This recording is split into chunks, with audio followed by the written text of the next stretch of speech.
మన ఇండియాలో ఇలాంటి ఒక విషయం జరిగిందంటే ఎవ్వరు నమ్మరు. సురేష్ అనే వ్యక్తి సింధు అనే అమ్మాయిని పెళ్లి చేసుకుంటాడు. వీళ్ళ లైఫ్ స్టార్టింగ్లో బాగానే ఉండింది. ఇలా ఒకరోజు అర్ధరాత్రి సింధు నీళ్లు తాగుదామని కిచెన్ రూమ్కి రాగా అక్కడ తనకి కిచెన్ కింద బేస్మెంట్ నుండి ఎవరో అరుస్తూ ఏడుస్తున్నట్లుగా సౌండ్స్ వినిపిస్తాయి.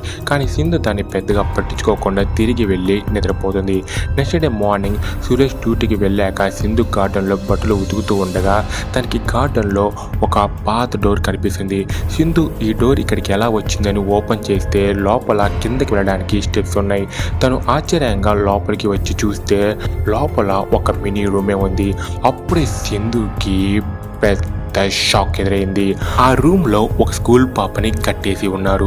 ఇది చూసిన సింధు ఆ పాప దగ్గరికి వెళ్ళి కట్లను విప్పేసి ఏం జరిగింది, నువ్వు ఎలా ఇక్కడికి వచ్చావు అని అడగగా దానికి ఆ పాప, నన్ను మీ హస్బెండ్ అనుకుంటా మేడం, ఒక వారం నుండి ఈ రూమ్లోనే పెట్టి బలాత్కారం చేసి టార్చర్ చేస్తున్నాడు అని చెప్పింది.